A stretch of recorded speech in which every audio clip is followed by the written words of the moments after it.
When the town looked away, a woman beaten in the street, a town that turned its back, and the one man who refused to let her die alone.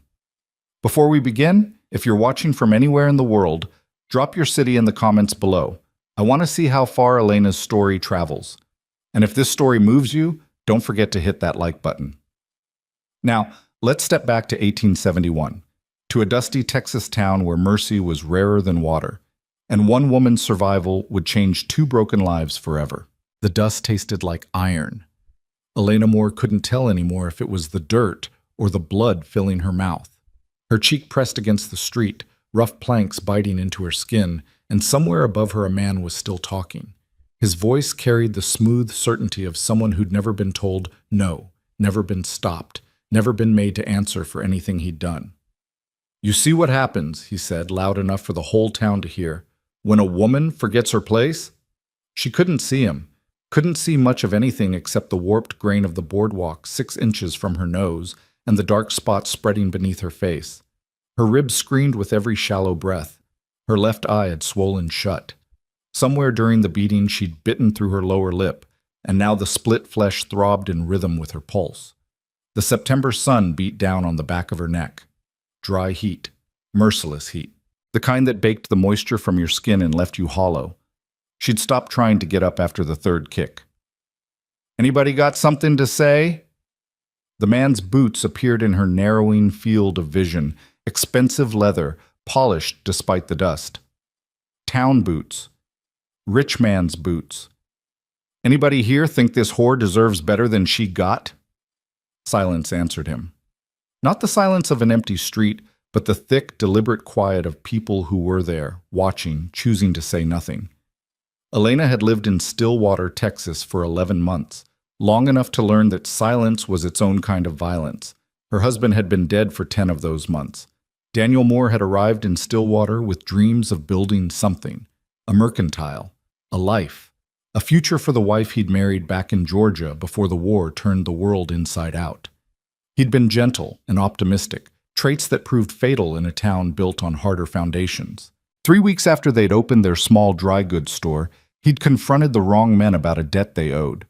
They'd beaten him in the street, much like they were beating Elena now, and left him with injuries that turned septic in the unforgiving heat.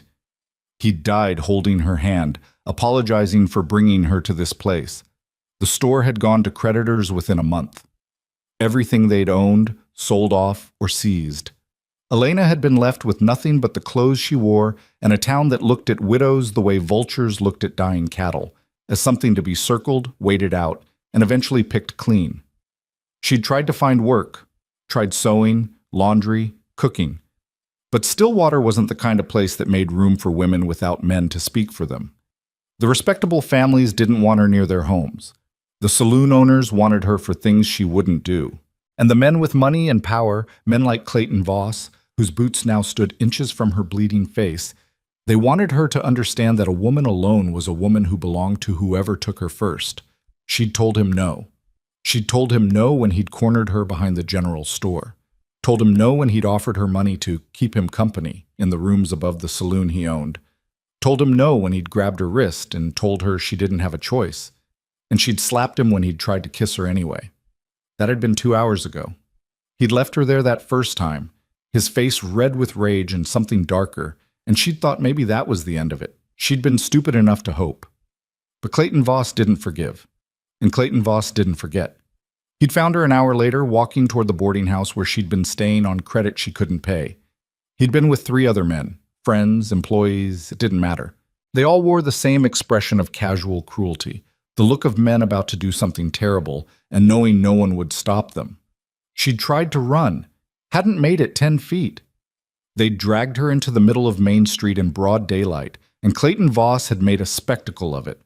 He'd announced her crimes to anyone within earshot, that she was a prostitute, a thief, that she'd tried to steal from him and then struck him when he'd confronted her. All lies, but lies delivered with the confidence of a man who knew his word outweighed hers 1,000 to 1. Then he'd hit her. The first blow had come open-handed across her face, hard enough to snap her head sideways and fill her mouth with blood. The second had been a fist to her stomach that folded her in half and sent her to her knees. After that, it had become a blur of boots and fists and pain, while Clayton Voss narrated her punishment like a preacher delivering a sermon. And the town had watched. She could feel them now, a presence at the edges of her fading consciousness. Shopkeepers in doorways, women clutching their children, cowboys leaning against hitching posts, all of them witnesses, all of them silent. "Get up," Clayton said above her. His voice had lost some of its theatrical quality. Now he just sounded annoyed, like she was a dog that wouldn't learn its lesson. "Get up so we can finish this proper." She didn't move. Couldn't move. Her body had stopped obeying her somewhere around the fourth or fifth kick to her ribs. "I said get up." A boot connected with her shoulder, rolling her partially onto her back. The sky wheeled above her, bleached white with heat and too bright to look at. She closed her good eye and waited for the next blow. It didn't come. Instead, she heard something new. The jingle of a bridle, the heavy footfall of a horse walking up the street, and then a voice, low and rough, shaped by years of dust and distance. "That's enough." The words cut through the hot air like a blade through fabric. Simple, absolute, the kind of statement that didn't invite discussion. Elena forced her eye open, squinting against the glare. A man sat on a big bay horse at the edge of the crowd, maybe 20 feet from where she lay bleeding in the dirt. He was tall in the saddle, broad-shouldered, wearing clothes that had seen hard use and harder country. His hat sat low on his brow, casting his face in shadow, but she could see his eyes, gray as winter sky and just as cold. He was looking at Clayton Voss the way a man might look at a snake he was deciding whether to shoot. Clayton turned, and Elena saw his expression shift. Irritation gave way to something more careful, more calculated. He knew this man, and whatever he knew, it made him think before he spoke. "This isn't your concern, Rowan." Rowan. The name meant nothing to Elena, but it clearly meant something to Clayton, and to the crowd. She felt the quality of the silence change, tension replacing indifference. "Seems like it is," the man called Rowan said. He hadn't raised his voice, but somehow it carried anyway. "Seems like you're beating a woman in the street and calling it justice." "This is town business, legal business." Clayton's hand had drifted to his belt, not quite touching the pistol holstered there, but close. "She's a thief and a whore, and she struck me, under territorial law. Under any law worth a damn, you're a coward and a liar." The crowd drew breath as one. Clayton's face went dark red. "You better watch your mouth, Rowan. You don't have the reputation you used to. You're just another rancher now, and not even a successful one. You've got no authority here." "Don't need authority to stop a beating." Rowan shifted slightly in his saddle, and the movement made his coat fall open just enough to reveal the revolver on his hip. "Not a threat exactly, just a fact. Don't need permission to call a thing what it is." "You making this your fight?" "Already is my fight." Rowan's gaze dropped to Elena for the first time, and something flickered in those cold eyes. Not pity, something harder than that. Recognition, maybe. The look of someone who'd seen this scene before and hated what it said about the world. "Soon as I rode into town and saw you kicking a woman half to death while grown men stood around watching," Clayton laughed, but it sounded forced. "So what? You gonna take her, make her your problem, if that's what it takes? She's nothing, Rowan. No family, no money, no use to anyone. You want to waste your time on a dead woman walking, that's your funeral." "Then we're done here." Rowan dismounted in one smooth motion, landing light despite his size. He crossed the space between them with the rolling gait of a man who'd spent more time on horseback than on foot, and he didn't stop until he stood between Clayton and Elena. "You got something else to say. Say it now. Otherwise, step back." For a long moment, Clayton didn't move. His hand hovered near his gun, and Elena could see him weighing his options, could see the calculations running behind his eyes, reputation, risk, witnesses. Finally, his hand dropped. "She's yours then. Your problem. Don't come crying when she steals from you or spreads her legs for someone with deeper pockets." "Get out of my sight," Rowan said quietly, "before I stop being polite." Clayton opened his mouth, thought better of it, and turned on his heel. His men followed, and the crowd began to disperse, quickly, quietly, like people who just remembered they had somewhere else to be. Within a minute, the street was empty except for Elena and the stranger standing over her. Rowan knelt beside her, moving slowly, keeping his hands visible. Up close, she could see his face clearly for the first time. He was older than she'd thought, maybe 40, maybe more. His face was weathered and hard, carved by sun and wind and years of living rough. A scar ran from his left eyebrow into his hairline.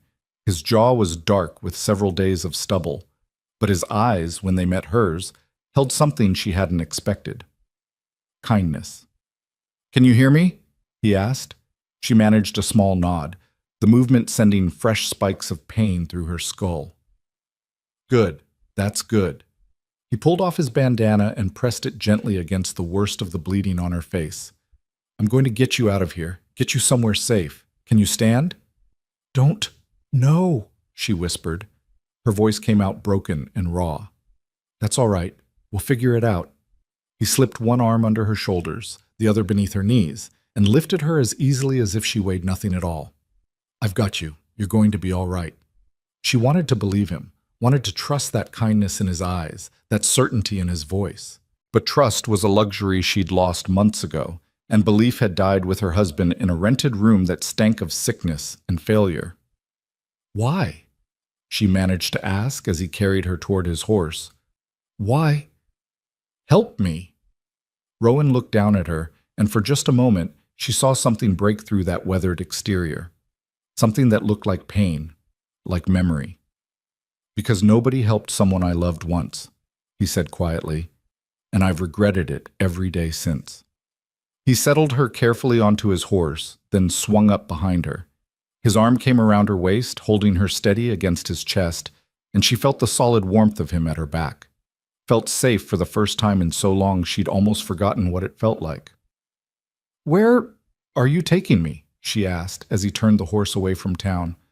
"My ranch. It's about an hour's ride. You can rest there, heal there. And when you're ready, we'll figure out what comes next." "I can't pay you. Didn't ask you to." He nudged the horse into a slow walk, mindful of her injuries. "All I'm asking is that you hold on and don't die on me. Think you can do that?" She didn't answer, couldn't promise something she wasn't sure was in her power to give, but she leaned back against him and closed her eye and let herself be carried away from Stillwater, from the town that had watched her die, from the life that had beaten her down and left her bleeding in the dust. Behind them, the town grew smaller. Ahead, the hills rose brown and endless under the white-hot sky. And between them, a woman who'd lost everything and a man who'd stopped running from his ghosts rode toward something neither of them could yet name, but both of them desperately needed: a second chance. The ride passed in fragments. Elena drifted in and out of consciousness, aware of motion and heat and pain, but nothing solid enough to hold on to. Once, she surfaced enough to realize the sun had shifted, that they were climbing now into rougher country where the air smelled of cedar and dry grass. Another time, she felt water against her lips and drank without opening her eyes, trusting the hand that held the canteen. Mostly, she just hurt. Every jolt of the horse's gait sent fresh agony through her ribs. Her face throbbed, her head pounded, and beneath it all ran a deeper pain, the kind that couldn't be blamed on fists or boots. The pain of knowing she'd been alone in that street, that no one had cared, that if this man hadn't happened along, she would have died there and been forgotten before sunset. "Almost there," Rowan said at one point, his voice a low rumble against her back. "Just a little further." She didn't respond, didn't have the strength. When they finally stopped, she felt him dismount and lift her down with the same careful strength he'd shown in town. She forced her eye open and saw a house, simple, sturdy, built from rough-cut timber with a wide porch and a stone chimney. Beyond it, a barn and several outbuildings. Corrals holding horses. The bones of a working ranch, though one that looked like it had seen better days. "I know it's not much," Rowan said, carrying her toward the house. "But it's solid, and it's safe." He pushed through the front door into a large main room that served as kitchen, dining area, and living space all in one. The furniture was plain but well made. Everything was clean but sparse, like a place where someone lived but didn't quite inhabit. He carried her to a bedroom off the main room and laid her on a narrow bed with surprising gentleness. "I'm going to check your injuries," he said, lighting a lamp against the gathering dusk. "Some of them are going to need tending. I'll be as careful as I can, but it's going to hurt. Already hurts, she managed. I know. I'm sorry. He pulled a chair next to the bed and sat, then began carefully examining her face. His hands were rough with calluses, but gentle in their touch, and his expression remained neutral as he catalogued the damage. Broken cheekbone, maybe. Your eyes swollen shut, but I don't think there's permanent damage. Split lip's going to heal on its own. Your ribs are the bigger problem. He moved his attention lower, carefully probing through her dress at the places where Clayton's boots had connected. Each touch made her gasp, but he didn't stop until he'd checked every injury. At least 2 broken ribs, he said finally. Maybe 3. Nothing I can do about those except wrap them tight and tell you not to move much for the next few weeks. They'll heal, but they'll hurt like hell while they do. Everything hurts, she whispered. I know. He stood and crossed to a cabinet, returning with clean cloth, a basin of water, and a bottle of whiskey. This is going to hurt worse, but we need to get you cleaned up and those ribs wrapped, or you're going to heal wrong. For the next hour, Elena existed in a haze of pain, punctuated by moments of sharp, brilliant agony. Rowan worked with methodical efficiency, cleaning her wounds, wrapping her ribs, tending to every injury with the practiced ease of someone who'd done field medicine before. He offered her the whiskey twice, and both times she drank, coughing at the burn but grateful for the warmth that followed. When he was finally done, he covered her with a blanket and stood looking down at her with an expression she couldn't quite read. You should sleep now, he said. Tomorrow's going to be hard. You'll need your strength. Why are you doing this? The question came out barely above a whisper, but she had to ask, had to understand. You don't know me. Rowan was quiet for a long moment, his gaze distant. When he finally spoke, his voice carried the weight of old grief. I had a wife once, and a daughter. We lived in Kansas, had a farm. Not much, but it was ours. He sat back down in the chair, his hands clasped between his knees. There was a man in town, wealthy, connected, mean as a snake. He wanted our land, made us our offers. We said no. One day he and his men came while I was out checking fences. When I got back, he stopped, his jaw working. They'd burned the house, killed them both. My wife, she tried to stop them, tried to protect our daughter. The whole town knew who'd done it. But he had money and friends and lawyers, and I was just a farmer with a temper and no proof. No one would testify. No one would help. He walked free. Elena felt tears on her cheeks, though she couldn't remember starting to cry. I hunted him for 3 years, Rowan continued, finally caught up to him in Colorado, put a bullet in him, and watched him die. Then I ran.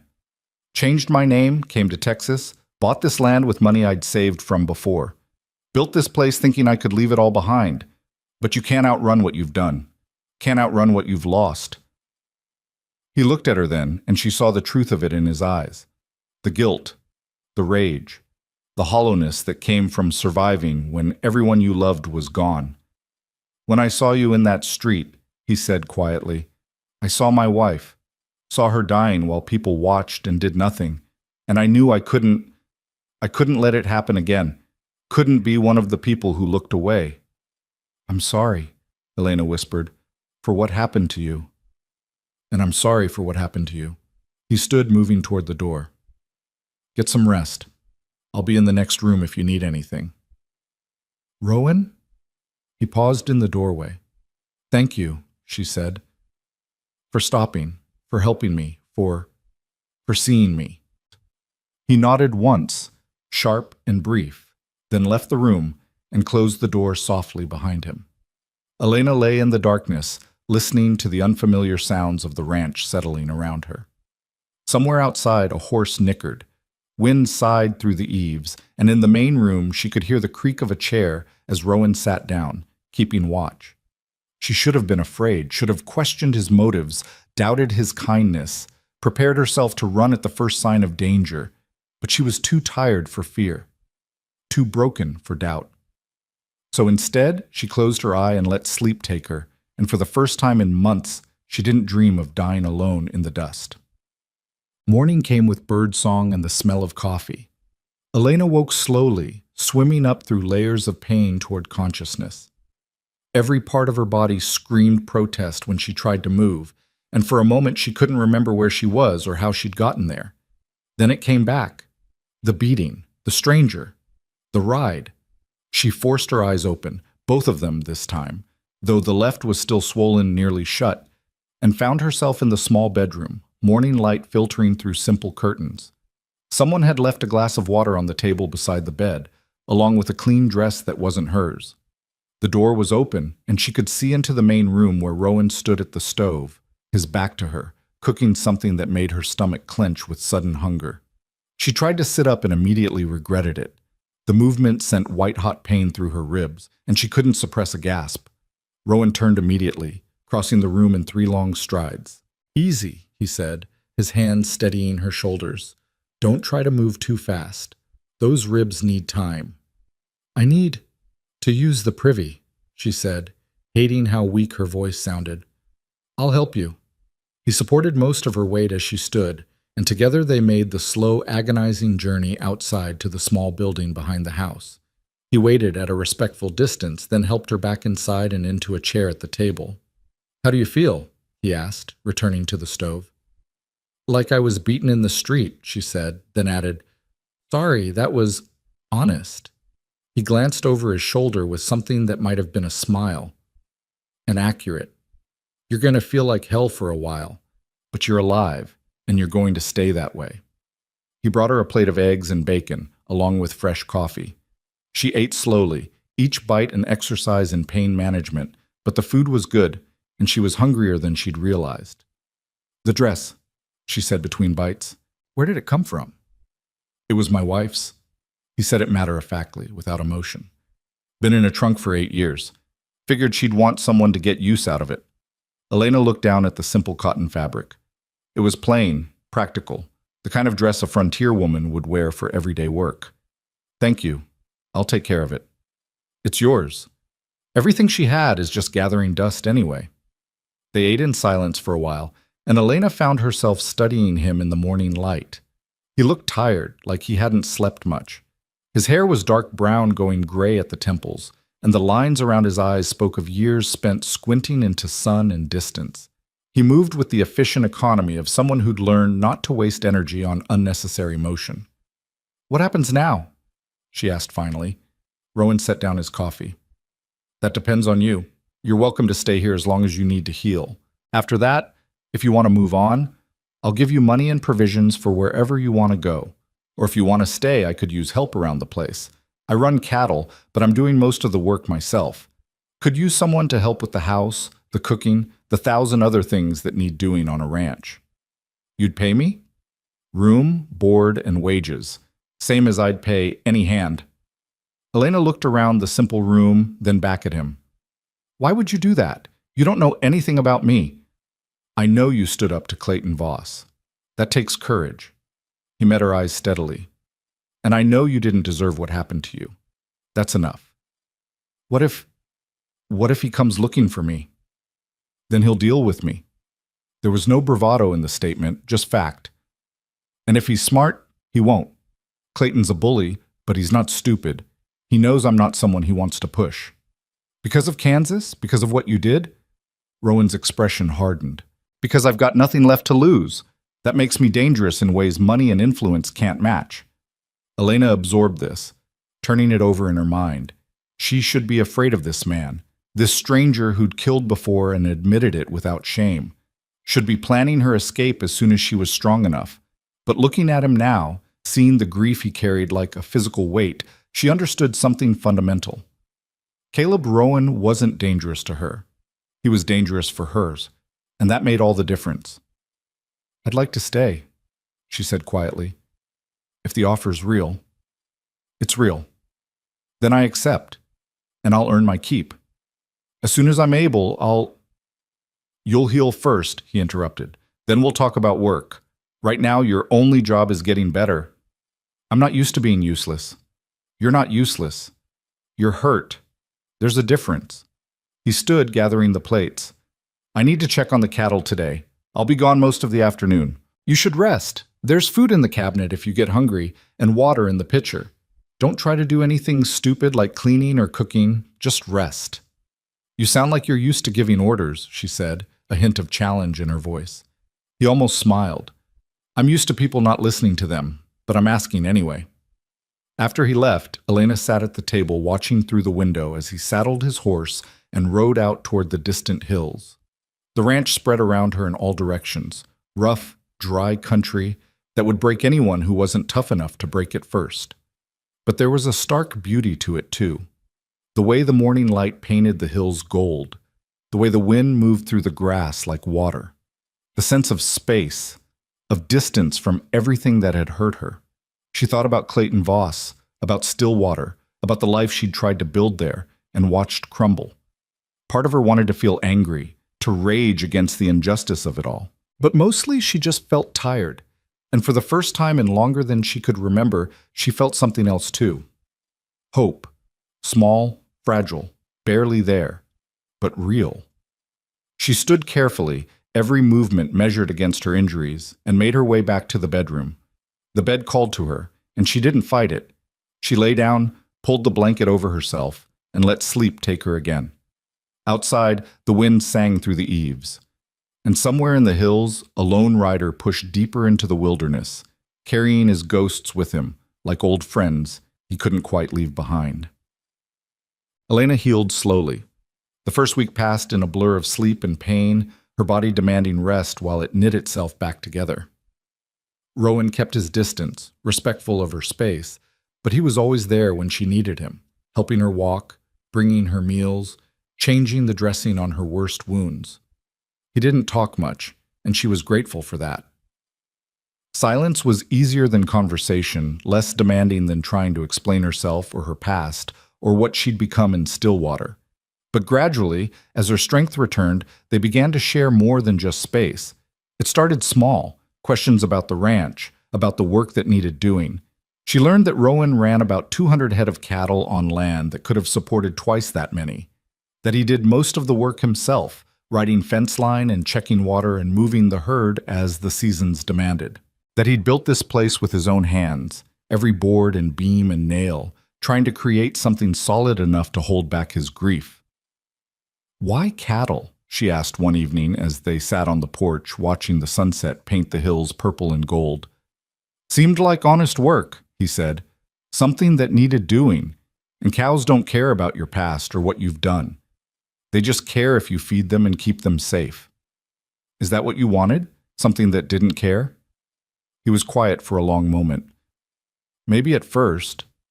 Now, I don't know. Maybe I just wanted something I could keep alive. The honesty of it struck her. She thought about her own losses, her own failures, about Daniel dying in her arms, apologizing for dreams that had turned to dust, about the months after, when she'd tried so hard to survive and found nothing but closed doors and cruel hands. I couldn't keep anything alive either, she said softly. My husband, my marriage, even myself almost. But you're here now. That counts for something. Does it? Or am I just postponing the inevitable? Rowan turned to look at her, and his eyes held that same fierce certainty she'd seen in Stillwater. You survived something that should have killed you. That's not nothing. And what you do with that survival, that's up to you. But don't mistake staying alive for giving up. They're not the same thing. By the second week, Elena was strong enough to help around the house. She started small, washing dishes, sweeping floors, preparing simple meals. Rowan protested at first, but she insisted. You said I could earn my keep, she reminded him. Let me start earning it. You're still healing. I'm always going to be healing from something, she said. Might as well be useful while I do it. He relented, and she threw herself into the work with quiet determination. The house had been neglected, not dirty but lifeless, and she slowly began to bring warmth back into it. Curtains were washed and rehung. Floors were scrubbed. The kitchen was organized and stocked properly. Rowan watched these transformations with something like wonder, as if he'd forgotten a house could be more than just shelter. It's starting to look like a home, he said one afternoon, surprising her. It is a home, she corrected gently. It just needed someone to remember that. The third week brought the first real test. Elena had been hanging laundry on the line behind the house, moving carefully but with growing confidence when she heard horses approaching. Her hands stilled on the wet fabric, her heart suddenly hammering against her healing ribs. She'd been so focused on recovery, on the quiet rhythm of ranch life, that she'd almost let herself forget there was a world beyond these hills, a world that might come looking. She stepped around the corner of the house and saw 3 riders coming up the long drive. Not Clayton Voss.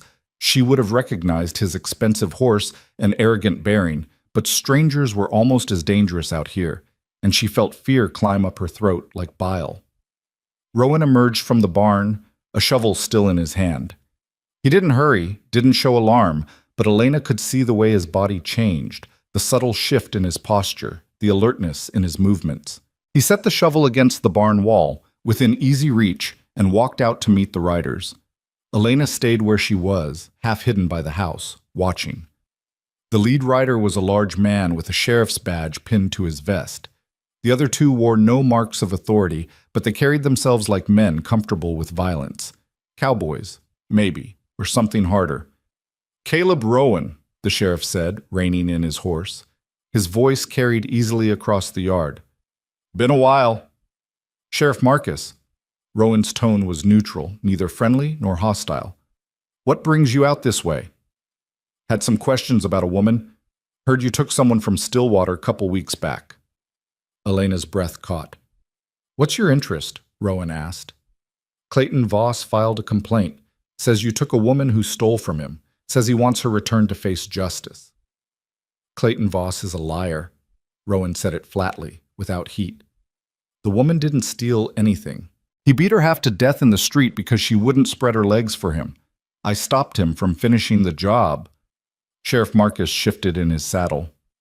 "That your version?" "That's the truth. You want another version? Go ask the 50 people who stood and watched it happen." "Already did. Funny thing, nobody seems to remember it quite the way you tell it." "Funny thing about memory," Rowan said, "it gets real selective when a rich man's asking the questions." The sheriff's jaw tightened. "You always did have a mouth on you, Rowan. Got you in trouble before, as I recall." "I recall different. I recall getting in trouble for killing a man who needed killing. That still bother you?" "What bothers me is you thinking you're above the law. Law didn't help my wife. Law didn't help my daughter. Law stood aside and let them burn." Rowan's voice had gone cold, and Elena saw the sheriff's men shift nervously in their saddles. "So don't talk to me about law like it's something sacred. It's just another tool, and like any tool, it's only as good as the man using it. That's dangerous talk. It's honest talk. Now you going to tell me what you really want, or are we going to keep dancing?" Sheriff Marcus looked past Rowan toward the house, and Elena knew he'd spotted her. She forced herself to stand still, to meet his gaze without flinching. "That her?" he asked. "That's Elena Moore. She works for me." "Voss says her name's Elena, all right. Says she's a prostitute and a thief." "Voss says a lot of things. Most of them are lies designed to cover up what he is, a man who thinks money gives him the right to hurt anyone weaker than him." "You willing to swear to that?" "In front of God and anyone who wants to listen." Rowan took a step forward, and something in the movement made all 3 horses dance nervously. "But here's what I'm not willing to do, Sheriff. I'm not willing to let you take her. She stays here, under my protection, until she decides otherwise, and anyone who's got a problem with that can take it up with me directly." The threat hung in the air between them, unmistakable. Sheriff Marcus studied Rowan for a long moment, and Elena could see him weighing options. Finally, he turned to look at her directly. "Ma'am," he called out, "you staying here of your own free will?" Elena's throat was dry, but she found her voice. "Yes?" "He treating you right?" "Better than anyone in Stillwater ever did." The sheriff nodded slowly, then turned back to Rowan. "Voss isn't going to like this." "Don't much care what Voss likes. He's got friends, influence. He's got money and meanness. Neither one impresses me." "You're making an enemy, Rowan." "Wouldn't be the first time." Rowan's hand hadn't moved toward his gun, but the possibility hung there like smoke. "We done here, Sheriff?" Marcus gathered his reins. "For now, but I'll be back if there's more complaints." "You know where to find me." The 3 men turned their horses and rode out, and Elena watched them until they disappeared over the first hill. Only then did she realize she was shaking. Rowan walked back to where she stood, his expression unreadable. "You all right?" "I brought trouble to your door," she said. "I'm sorry." Trouble was already here, has been for 8 years. He looked at her steadily. "Question is, can you live with it? Because if Voss is making noise to the sheriff, he's not done with you, and that means he's not done with me either." "I could leave, go somewhere else, somewhere he wouldn't find me." "You could, or you could stay and let me handle it." "Why?" The word came out sharper than she intended. "Why would you do that? Risk everything for someone you barely know?" Rowan was quiet for a moment, his gaze distant. When he spoke, his voice was soft but certain. "Because you deserve better than running for the rest of your life. And because I'm tired of good people getting hurt while bad ones walk free. That's not a good enough reason to make an enemy of a man like Voss. It's the only reason that matters." He turned toward the barn, then paused. "You want to leave, Elena. I won't stop you. I'll give you money and a horse and supplies, and I'll wish you well. But if you stay, we do this together. No more apologizing. No more thinking you're a burden. You're not. You're someone who got dealt a bad hand and deserved better, and I can help with that, if you'll let me." She watched him walk away, her mind churning. Every instinct told her to run, to disappear before the situation got worse.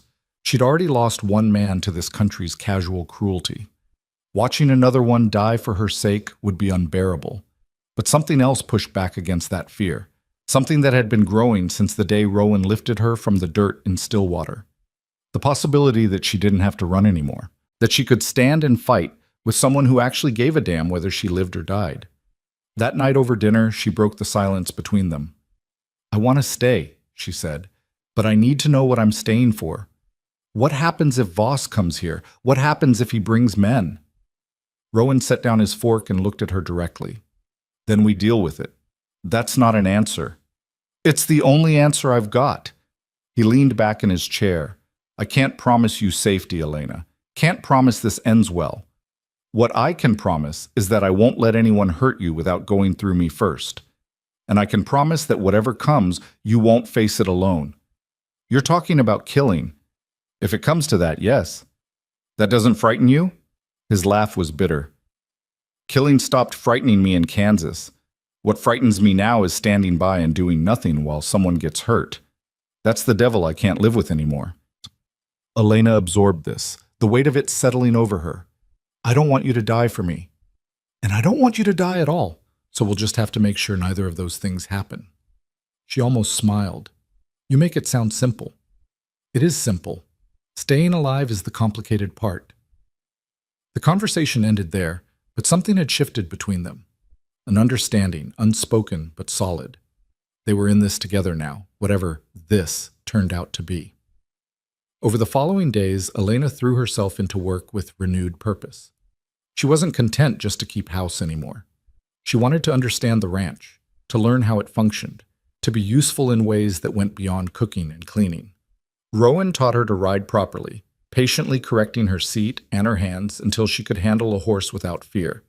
He showed her the boundaries of the property, the water sources, the places where the cattle liked to gather. He taught her to read weather and the color of the sky and the behavior of the animals, to know when a storm was coming before the first clouds appeared. "Why are you teaching me all this?" she asked one afternoon as they rode the fence line, checking for breaks. "Because you should know," he said simply. "This is your home now, same as mine. You should know how to take care of it." "You really mean that, don't you? That it's my home?" "I don't say things I don't mean." She was quiet for a moment, watching the way he sat his horse, easy and natural, like he'd been born to it. "Can I ask you something?" "Go ahead." "What was her name? Your wife?" Rowan's hands tightened on the reins, but he didn't look away.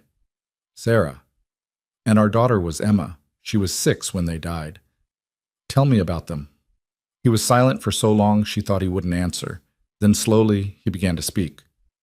"Sarah was strong. Stronger than me in most ways that mattered. She could outwork any man on the farm, but she never lost her gentleness, never let the hard country make her hard." His voice softened. "Emma looked just like her, same dark hair, same eyes. She used to follow me everywhere, asking questions about everything. Why do chickens have feathers? Where does the wind come from? Why is the sky blue? He paused. I didn't always have good answers, but I tried. What happened to the man who killed them? I told you, I found him, put a bullet through his heart. Do you regret it? No. The answer came without hesitation. I regret that I wasn't there to protect them. I regret that justice meant nothing to anyone but me, but I don't regret making him pay for what he did. Elena thought about Clayton Voss, about the beating, about the town that had watched and done nothing. Sometimes I think about going back there, to Stillwater, walking into that saloon and putting a bullet through him myself. Would it make you feel better? I don't know. Maybe. Or maybe it would just make you like him, turn you into someone who solves problems with violence. Like you did? Yes, he said quietly. Like I did. And I'm telling you, Elena, it doesn't fix anything. It doesn't bring anyone back. It doesn't make the pain go away. All it does is add more ghosts to the ones you already carry. Then what do? Just let him win? We survive. We build something better. We prove that people like him don't get to define who we are or what we become. He looked at her then, and his eyes were fierce. That's the only revenge that matters, living well despite what they did, becoming someone they couldn't break. They rode in silence after that, but Elena turned his words over in her mind, examining them from every angle. Part of her wanted to reject them, to hold on to her anger like a weapon. But another part, the part that was beginning to heal, recognized the truth in what he said. Surviving wasn't enough. She had to live. A week later, reality came calling again. Elena was in the garden behind the house, a small plot she'd started clearing, planning to plant vegetables before winter came, when she heard a horse approaching fast. She straightened, her hand going instinctively to the small knife she now carried at her belt, and saw a rider coming hard up the road. Not the sheriff this time. A younger man, lean and weathered, wearing the clothes of a working cowboy. He pulled up in front of the house just as Rowan came out, a rifle already in his hands. "Caleb Rowan?" the man called, breathing hard. "That's me. Name's Tom Fletcher. I worked for the Circle D Ranch south of Stillwater." He dismounted, clearly exhausted. "I rode all night to find you." "What's happened?" Fletcher glanced at Elena, then back to Rowan. "Clayton Voss bought up the Circle D 3 days ago, paid twice what it was worth, then started firing anyone who wouldn't swear loyalty to him personally. I was one of the ones who refused." He took a shaky breath. "Before I left, I overheard him talking with some men he brought in from New Mexico. Hard men, Rowan. The kind you hire when you want something done and don't care how dirty it gets." "What did you hear?" "He's planning to come for you, and for her." Fletcher nodded toward Elena. "Says he's going to make an example, show the whole territory what happens to people who defy him." Rowan's expression didn't change, but Elena saw his knuckles whiten on the rifle. "When?" "Soon, maybe a few days. He's gathering men first, making sure he has enough to get the job done." Fletcher met Rowan's eyes. "I don't know you, sir, but I know what Voss is, and I couldn't stand by knowing what he's planning without warning you. You took a risk coming here. Some things are worth the risk." Fletcher looked at Elena again, and she saw something like shame in his eyes. "I was in Stillwater that day. I saw what he did to you, ma'am, and I didn't stop it, didn't even try. I've had to live with that these past weeks, and I don't like the man I saw in the mirror." He turned back to Rowan. "So I'm here now. If you'll have me, I'd like to help however I can." Rowan studied him for a long moment. "You know what you're asking. If you stand with us, Voss will come for you too. I'm already on his list just for quitting. Might as well be there for a good reason. Can you shoot?" "Well enough." "Can you take orders?" "Better than I can give them." Rowan nodded slowly. "All right then. Put your horse in the barn and come inside. We need to talk about what's coming." As Fletcher led his exhausted horse away, Elena moved close to Rowan. "How many men do you think Voss will bring?" "Hard to say. If he's smart, enough to be sure of the outcome. 10, maybe. Maybe more. And we're 3. 3's better than 2, and we've got the defensive position." He looked at the ranch spread around them, and Elena could see him already calculating angles and approaches. This place was built to defend. Stone walls, good sight lines. If we're smart about it, numbers won't matter as much as you'd think. You sound like you've done this before. I have. More times than I care to count. He met her eyes. I'm not going to lie to you, Elena. This is going to be bad. People are going to get hurt. Maybe killed. If you want to leave, now's the time. Fletcher can take you north, get you somewhere safe. No, she interrupted. I'm staying. Elena, I'm staying, she repeated, her voice stronger. This is my home. You said so yourself. And I'm done running from men like Clayton Voss. If he wants me, he can come and take me, but I'm not making it easy. Rowan looked at her for a long moment, and something shifted in his expression. Pride, maybe, or recognition. Then we'd better get ready. The next 3 days passed in focused preparation. Rowan had Fletcher ride the property line, checking for places where riders could approach unseen. Elena helped stockpile supplies, food, water, ammunition, in the house and barn. They moved anything flammable away from the buildings and filled barrels with water in case of fire. Rowan taught Elena to shoot properly, spending hours with her behind the house until she could hit a target at 50 yards more often than not. Her hands shook the first time she fired the rifle, the kick bruising her still tender shoulder. But she gritted her teeth and kept at it until the weapon felt less like a foreign object and more like a tool she could actually use. You're a natural, Fletcher said one afternoon, watching her put 3 shots in a tight group on the target. Most people flinch right before they pull the trigger. You don't. I learned not to flinch a long time ago, she said quietly. In the evenings, the 3 of them sat at the kitchen table and talked strategy. Rowan sketched maps on paper, showing approaches and firing positions. They discussed scenarios, planned responses, tried to anticipate every possibility. The house is stone, so fire won't work easily, Rowan said. They'll try to pin us down, cut us off from water and supplies. If we let them surround us, we're done. So we don't let them, Fletcher said. We hit them before they're set, disrupt their approach. That means going out to meet them. Risky. Everything about this is risky. Elena looked at both men. But sitting here waiting to be attacked seems worse than taking the fight to them. Rowan nodded slowly. Agreed. But we'll need to know when they're coming, where they're coming from. I can ride out tomorrow, Fletcher offered. Scout the approaches, see if I can spot them before they get close. Do it, and be careful. Voss isn't stupid. He might have scouts of his own. The next morning, Fletcher rode out before dawn. Elena watched him go, then turned to find Rowan standing beside her. Are you afraid? She asked. Yes, he said simply. Fear's what keeps you alive, long as you don't let it control you. I keep thinking about your daughter, about Emma, how scared she must have been. Rowan's jaw tightened. Every day. But I can't change what happened to her. All I can do is make sure it doesn't happen to someone else. Is that what I am to you? A second chance.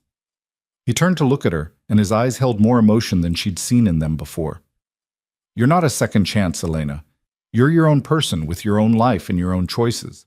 But helping you, protecting you, maybe that's my second chance, a chance to be the man I should have been 8 years ago. She reached out and took his hand, surprising them both.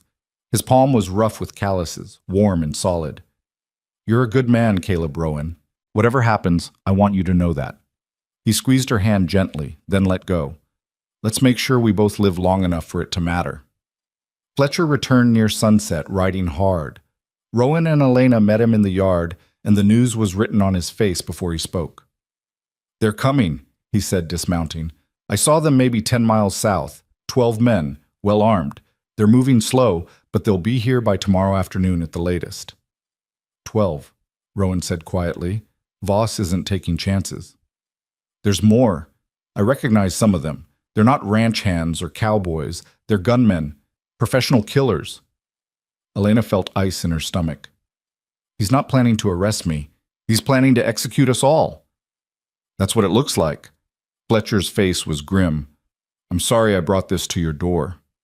You didn't bring it, Rowan said. Voss did, and now we deal with it. He looked at both of them. Listen to me, both of you. What's coming tomorrow is going to test everything we are. You're going to be scared. You're going to want to run. But if we stand together, if we're smart and careful and brave, we have a chance. Not a good chance, maybe, but a chance. What's the plan? Elena asked. Rowan's smile was hard. We make them regret coming here. They spent that evening in careful preparation, speaking little, each lost in their own thoughts. Elena cleaned weapons and checked ammunition. Fletcher inspected the horses and prepared supplies for a possible retreat. Rowan walked the property one last time, committing every detail to memory. As full dark fell, they gathered in the house and barred the doors. No one suggested sleep. They sat at the table, a lamp burning low between them, and waited for dawn. At some point in the small hours, Elena spoke into the silence. If I don't get a chance to say it later, thank you, both of you, for seeing me as worth fighting for. You are worth fighting for, Fletcher said. I should have proven that weeks ago in Stillwater. I'm glad I get the chance now. Rowan said nothing, but he reached across the table and covered her hand with his own.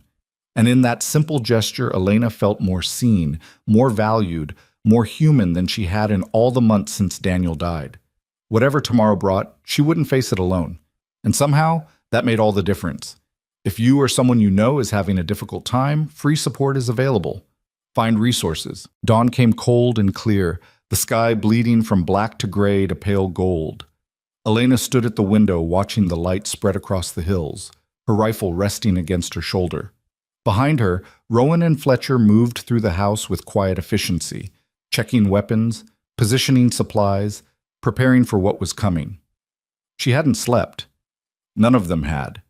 But exhaustion felt distant now, held at bay by the sharp clarity that came with knowing everything was about to change.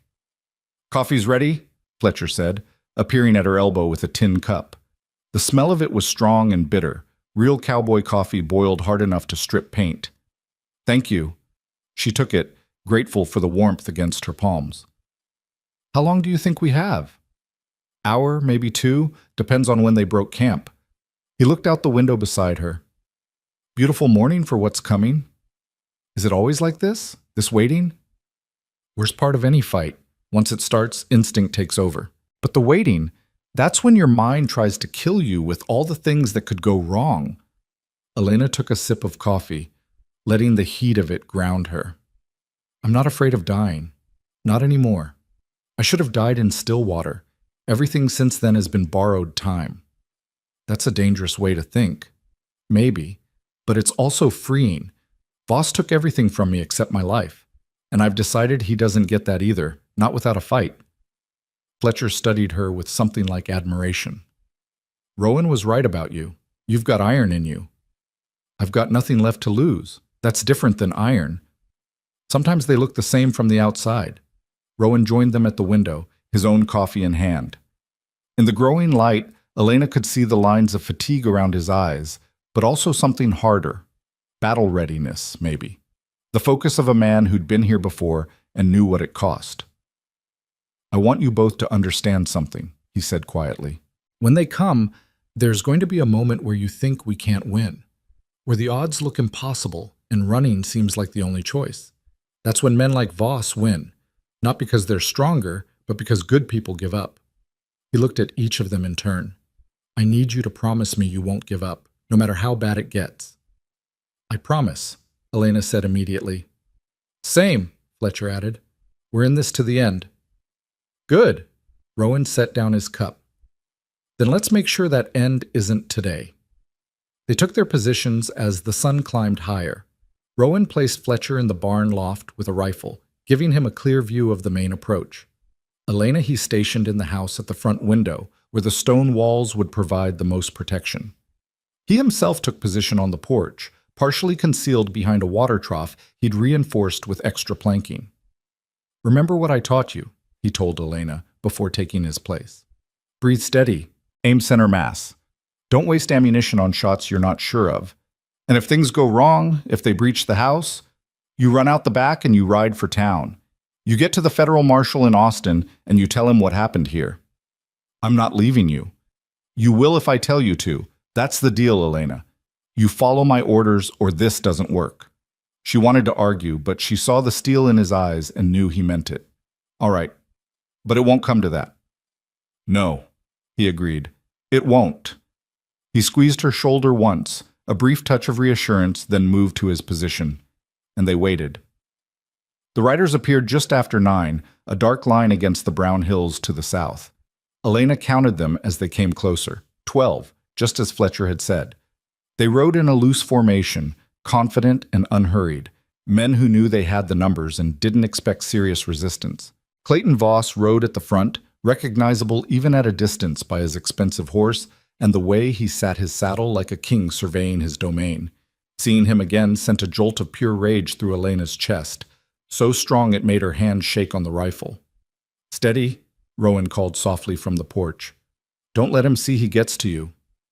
Elena forced herself to breathe, to find the calm center Rowan had taught her during their practice sessions. The anger was still there, burning hot beneath her ribs, but she controlled it now instead of letting it control her. The riders stopped about 100 yards out, just beyond easy rifle range. Voss dismounted, handed his reins to one of his men, and walked forward alone. He stopped at what he probably thought was a safe distance and called out, "Caleb Rowan, I know you can hear me." Rowan stood slowly, keeping the water trough between himself and Voss. "I hear you." "Then you know why I'm here. Send out the woman and we'll settle this peacefully. No one needs to die today." "You're right about that. Turn around and ride back to Stillwater, and we can all go on living." Voss laughed, the sound carrying clear across the distance. "You always did have a sense of humor, but you're not in a position to make demands. I've got 12 men. You've got, what, you and maybe 1 or 2 others? Those aren't winning odds." "Depends on how you define winning. I'm planning to still be standing when this is over. Can you say the same?" "I can say I'm a patient man, but my patience has limits." Voss's voice hardened. "The woman is a criminal. She assaulted me, stole from me, and fled justice. I have every right to take her back to stand trial." "You have every right to go to hell," Rowan shot back. "Elena Moore stays here, under my protection, and anyone who tries to take her answers to me." Big words from a has-been killer hiding behind stone walls. Not hiding, waiting. There's a difference. Voss was quiet for a moment, and Elena could almost see him recalculating. "You really want to die for a woman you barely know? A woman who's nothing to you?" "She's more than nothing. She's someone who deserves better than what you did to her. And I'm someone who's done standing aside while men like you hurt people because you can." Noble. Stupid, but noble. Voss turned and walked back toward his men, calling over his shoulder. "Last chance, Rowan. Send her out, or we come in and take her." "Come ahead." Rowan's voice rang out hard and clear. "But you better bring more men." Voss mounted his horse, and Elena saw him gesture to his men. They spread out, forming a wide arc around the ranch buildings. Professional tactics. These weren't cowboys or ranch hands. Fletcher had been right. These were hired guns who knew their business. "Here we go," Rowan said quietly. "Remember, controlled fire. Make every shot count." The first shot came from one of Voss's men, a ranging shot that kicked up dirt 20 feet short of the house. Testing. Seeing where the defenders were positioned, Fletcher answered from the barn loft, and one of the riders jerked backward in his saddle. Not a killing shot, but enough to make the man wheel his horse away, clutching his shoulder. "First blood to us," Fletcher called. The response was immediate and overwhelming.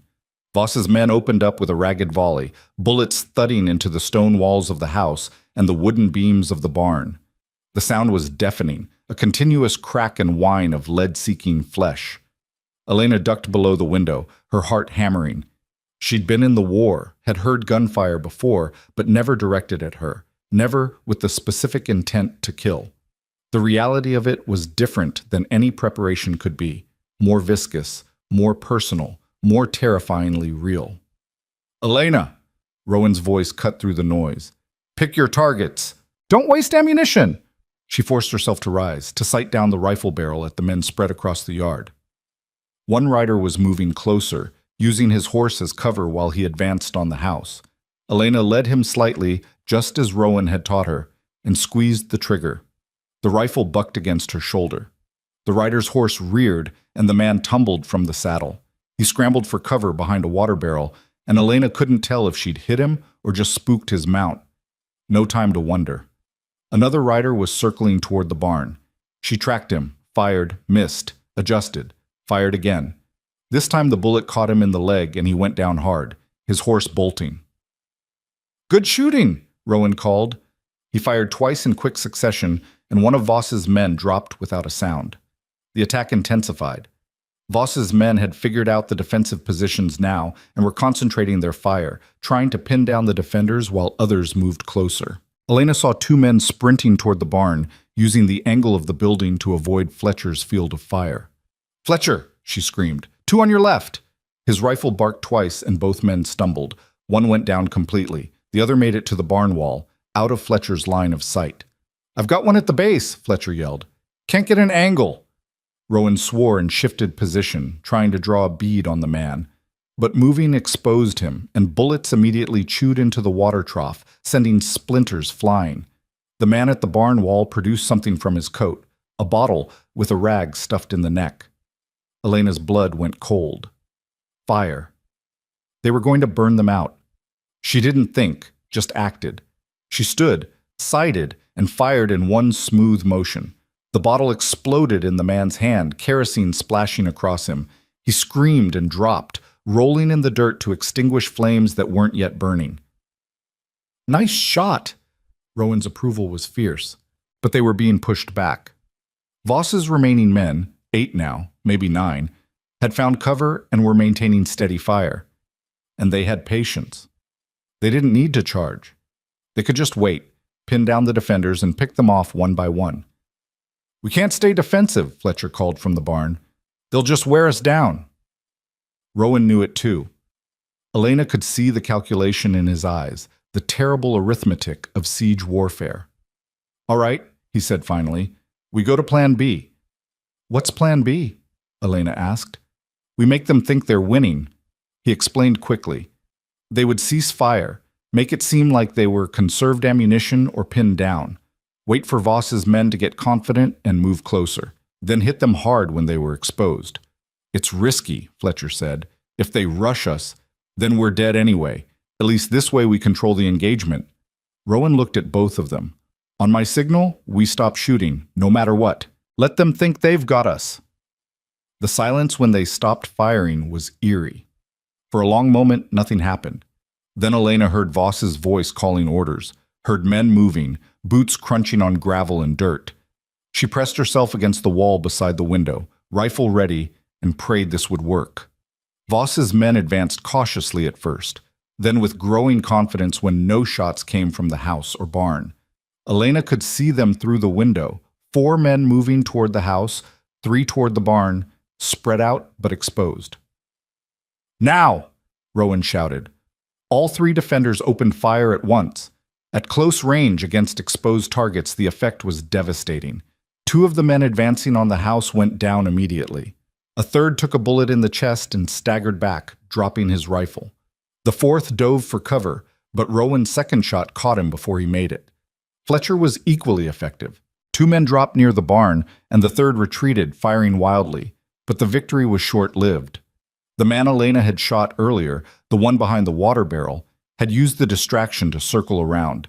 He burst through the back door of the house while Elena was focused on the window, his pistol already drawn. Time seemed to slow. Elena saw him, saw the gun coming up, knew she couldn't bring the rifle around fast enough. Her mind registered these facts with crystal clarity, along with the absolute certainty that she was about to die. Then Rowan was there, moving faster than a man his size should be able to move. He hit the gunman from the side, driving him into the wall.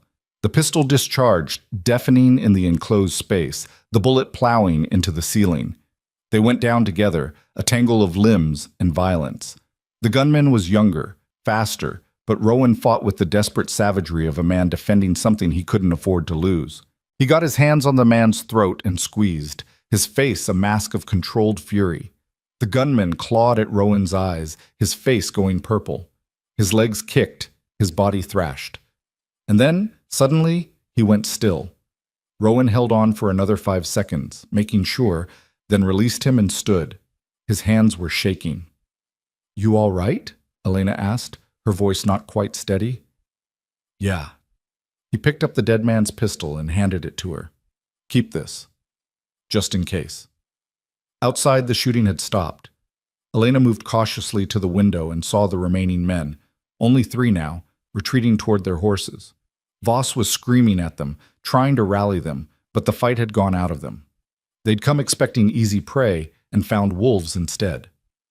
"They're running," Fletcher called from the barn. "Let them go," Rowan ordered. "We've made our point." But Voss wasn't running. He sat his horse at the edge of the property, staring at the house with an expression of pure hatred. Even at this distance, Elena could feel the malevolence radiating from him. "This isn't over, Rowan," he shouted. "You hear me? This isn't over." "It is for today," Rowan called back. "And if you're smart, it's over for good. Next time I won't let you leave." Voss wheeled his horse and galloped after his men, and within minutes they were gone, leaving 6 bodies in the yard and silence in their wake. Elena's legs went weak. She sat down hard on the floor, the pistol slipping from her nerveless fingers. The adrenaline that had sustained her through the fight was draining away, leaving her hollow and shaking. Rowan came and knelt beside her. "Hey, look at me." She raised her eyes to his face. "You did good," he said quietly. "Real good. You kept your head, made your shots count, probably saved Fletcher's life with that warning. You should be proud." "I killed people," she whispered. "You defended your home, defended yourself. That's not murder, Elena. That's survival."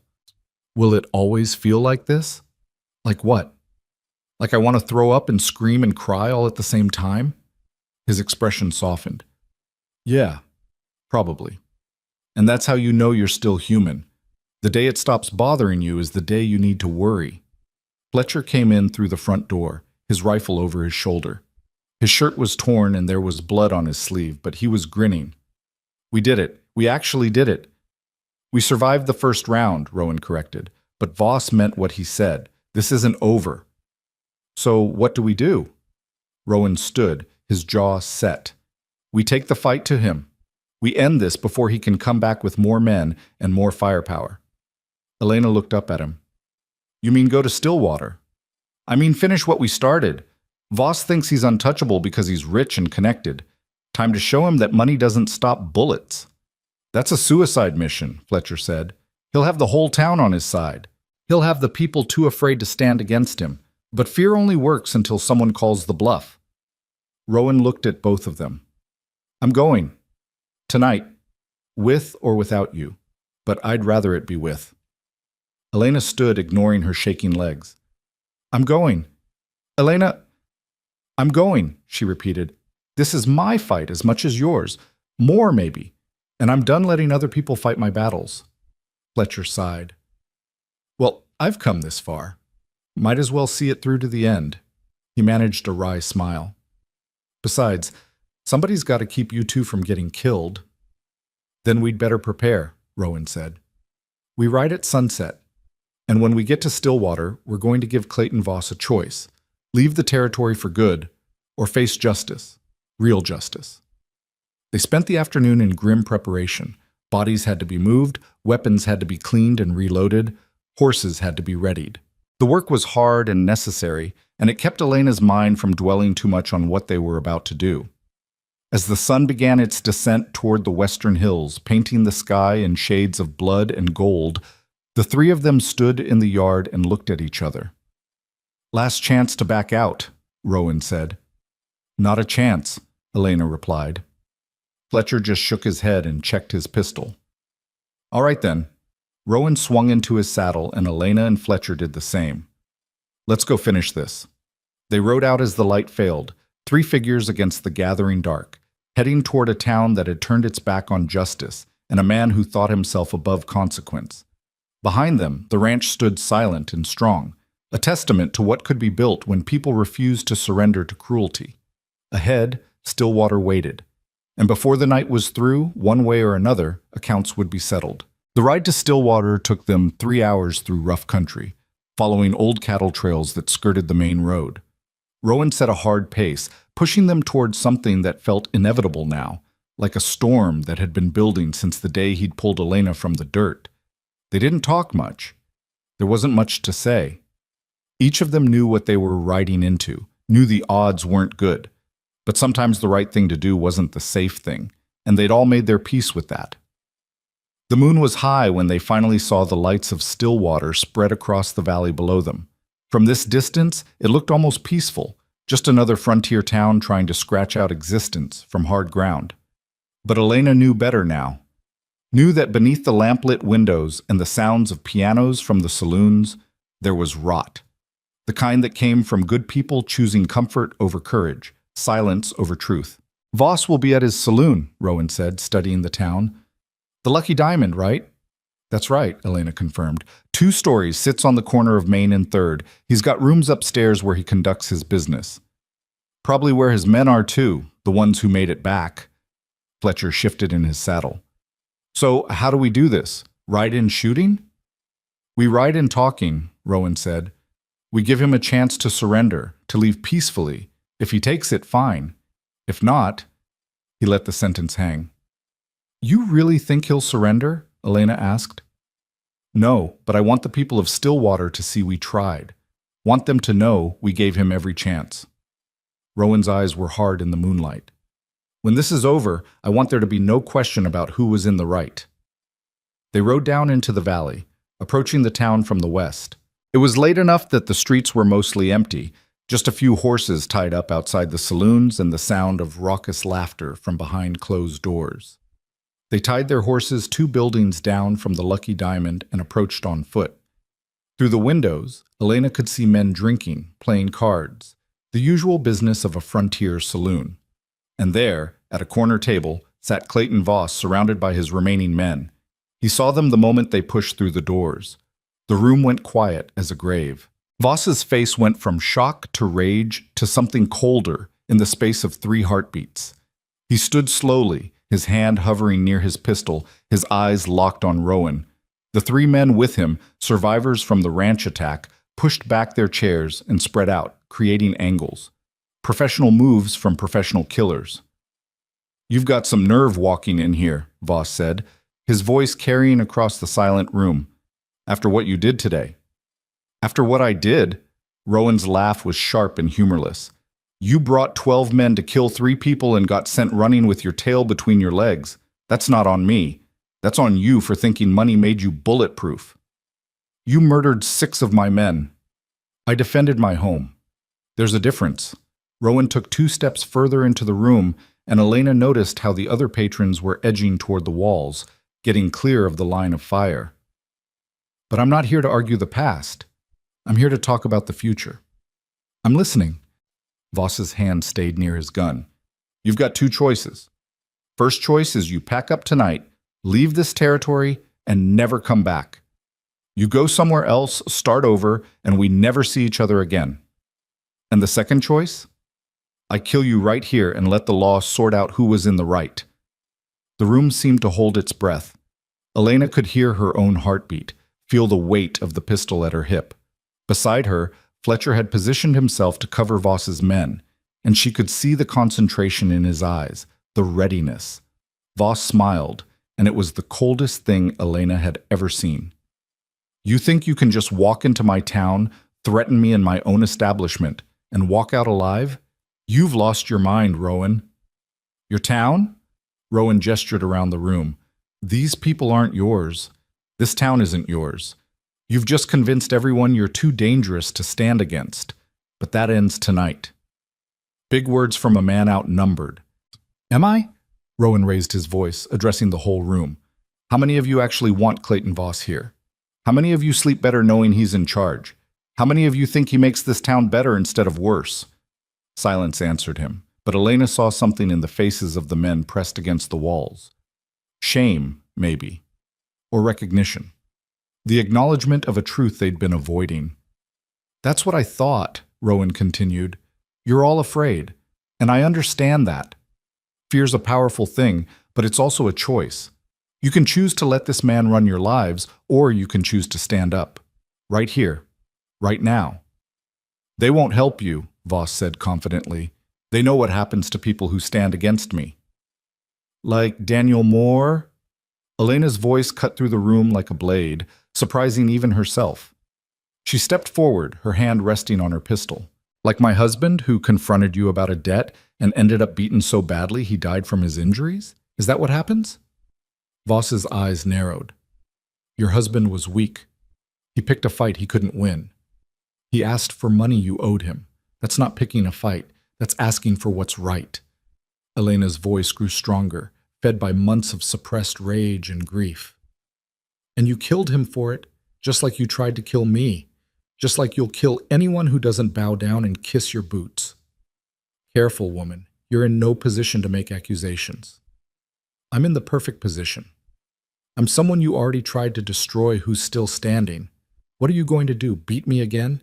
You already did your worst, and I survived. She looked around the room, meeting eyes that had watched her beaten in the street. All of you know what he is. All of you know what he's done.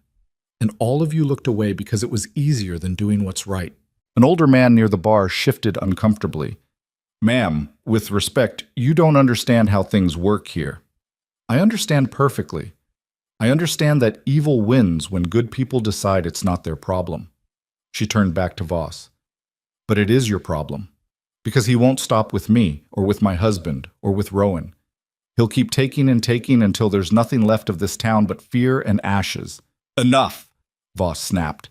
His composure was cracking, rage bleeding through the cracks. You want to die so badly, I'll oblige you right here. His hand dropped toward his gun. Rowan was faster. His pistol cleared leather in a blur of motion and leveled at Voss's chest. Don't! Voss froze, his hand an inch from his gun. His men had drawn too, but Fletcher already had them covered with his rifle. The standoff hung in the air, tense and brittle, one wrong move from turning the saloon into an abattoir. You won't shoot, Voss said, but there was uncertainty in his voice now. Not in cold blood, not with all these witnesses.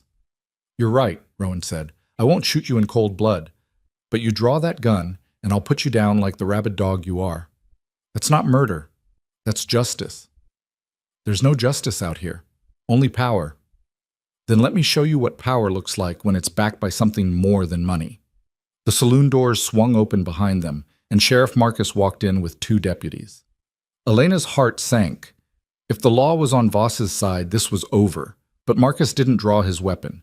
He just stood there, looking tired and old, and when he spoke, his voice carried regret. That's enough. All of you. Lower your weapons. Sheriff, Voss said, relief flooding his face. Thank God you're here. These people broke into my establishment, threatened my life. I know what they did, Clayton. I also know what you did. Marcus met Voss's eyes steadily. I know you hired those men to attack Rowan's ranch. I know you've been running this town through fear and violence for too long. And I know I should have stopped you years ago. You can't be serious. You work for me. I work for the people of this town, or I'm supposed to. The sheriff's hand moved to his own gun. And I'm done looking the other way while you turn this place into your personal kingdom. Voss's face went purple with rage. You senile old fool, you think you can turn on me? I own you. I own this whole damn town. Nobody owns people, Clayton. That's something you never understood. Marcus looked at Rowan. I can't let you kill him, but I can arrest him, take him to Austin, let a real court decide what happens. That good enough? Rowan considered this, his gun still trained on Voss. Elena could see him weighing it, the need for revenge against the promise of actual justice. Finally, slowly, he lowered his weapon. That's good enough. Long as he stands trial for everything he's done. He will! You have my word! Marcus gestured to his deputies. Take him. You're making a mistake, Voss snarled as the deputies moved toward him. All of you. I have lawyers, connections, money. I'll be out in a week, and when I am, every single person in this room is going to pay. Maybe, Marcus said, but at least we'll know we tried to do the right thing. That's more than we could say before. Voss's men had lowered their guns, seeing which way the wind was blowing. They didn't owe Voss loyalty, just money. And money didn't spend well when you were dead. As the deputies approached, Voss made his move. He was fast for a man his size, faster than anyone expected. His gun cleared leather and swung toward Elena, murder in his eyes. If he was going down, he was taking her with him. Rowan fired. The shot was clean, precise, the bullet taking Voss through the right shoulder and spinning him around.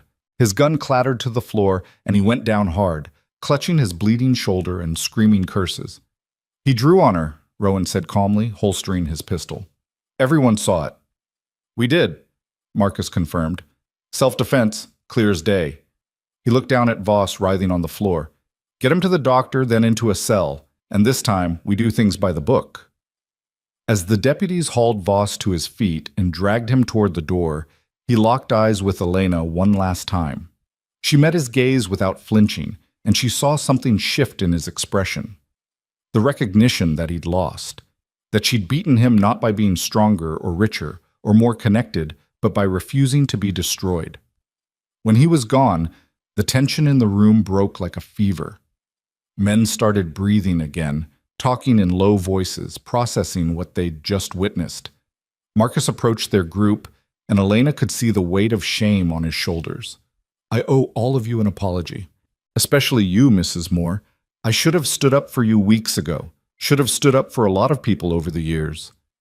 I let fear make me a coward, and people got hurt because of it. Why now? Elena asked. What changed? Tom Fletcher rode through town this morning, told me what Voss was planning. Told me if I didn't do something, there'd be blood on my hands I could never wash off. He glanced at Fletcher. He was right. I've got enough regrets already. Didn't need more. Fletcher nodded acknowledgement, saying nothing. What happens now? Rowan asked. Now we rebuild. Try to make this town into something better than what it's been. Marcus looked around at the watching faces. And that starts with everyone here. You all stood by while Voss ran roughshod over decent people. You all looked away when you should have looked closer.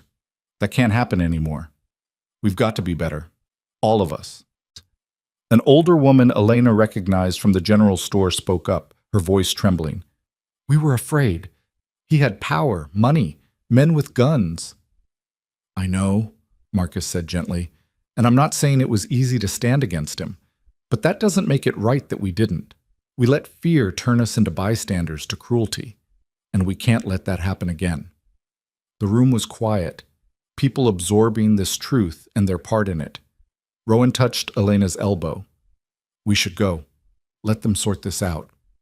But before they could leave, a young woman pushed through the crowd, Mary Alice Chen, who ran the boarding house where Elena had stayed. Mrs. Moore, wait. I need to say something.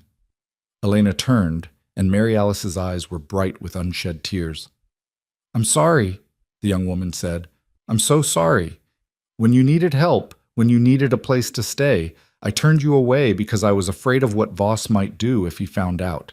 I chose my own safety over doing what was right, and I've hated myself for it every day since. You weren't the only one, Elena said quietly. This whole town made that choice.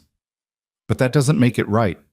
And I want you to know, if you ever need anything, if you ever need help or a place to stay, or just someone to talk to, my door is open. That's a promise. Others spoke up then, offering similar apologies and assurances. The butcher who'd refused her credit, the seamstress who'd turned away her business, the minister who'd suggested she leave town for everyone's peace of mind. They all carried shame, and they all wanted absolution.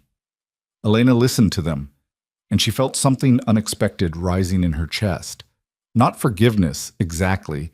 It was too soon for that, the wounds too fresh. But maybe the beginning of understanding. They were human, flawed and frightened, and they'd made the wrong choices. But they were trying to acknowledge that now, trying to do better. Thank you, she said finally. All of you. I appreciate the apologies, and I hope you mean what you're saying about change, because words are easy. It's the doing that's hard. We'll do better, the minister said. Starting now, starting with making sure justice actually happens this time. Marcus nodded. I'll personally escort Voss to Austin tomorrow. Make sure he stands trial for everything, your husband's death, the assault on you, the attack on Rowan's ranch, all of it. See that you do, Rowan said. His voice was hard but not unkind. Because if he walks, if he comes back here, then all this talk about change and justice won't mean a damn thing. He won't walk. Not this time, Marcus extended his hand. You have my word. Rowan shook it, a gesture of tentative trust, then turned to Elena and Fletcher. Come on, let's go home. They walked out into the night, and Elena felt the cool air on her face like a blessing. Behind them, the saloon had erupted in conversation, people talking over each other, trying to make sense of what had happened and what it meant. But Elena wasn't thinking about them anymore. She was thinking about the ranch waiting in the hills, about the life she was building there, about the man who'd stepped into the street when everyone else had looked away. They rode most of the way in silence, each lost in their own thoughts. It was Fletcher who finally spoke, his voice carrying a note of wonder. "Did we actually do it? Did we actually win?" "We survived," Rowan corrected. "Whether we won depends on what happens next, on whether that town actually changes, whether Voss actually faces justice." "But you gave them the chance," Elena said. "You could have killed him, could have made it simple and final, but you gave them the chance to do the right thing." "Yeah, well, we'll see if they take it." Rowan's voice was gruff, but Elena heard something softer underneath. Hope.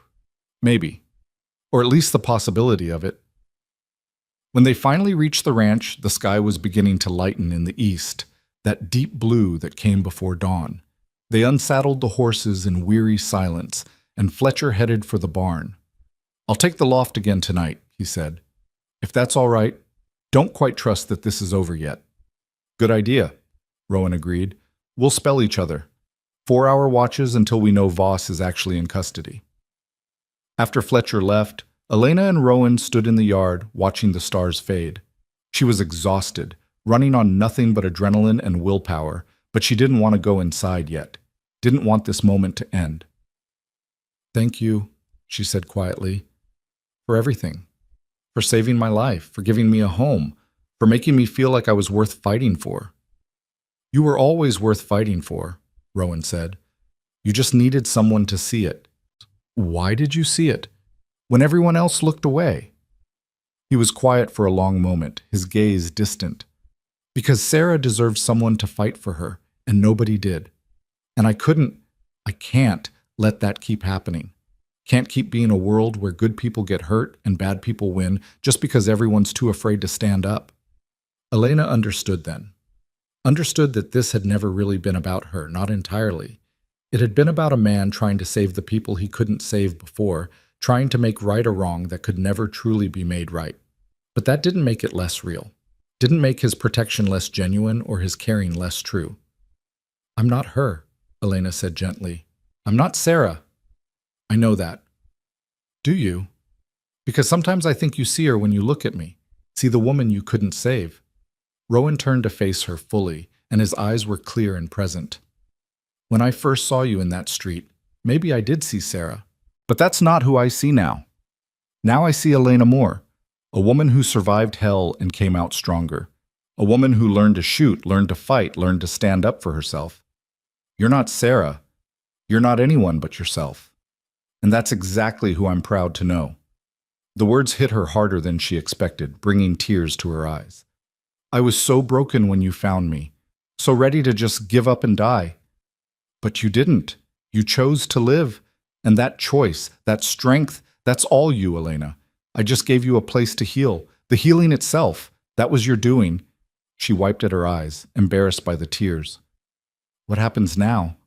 Assuming Voss goes to trial, assuming he's actually convicted. What do we do with our lives?" "We keep building, keep making this place into something good."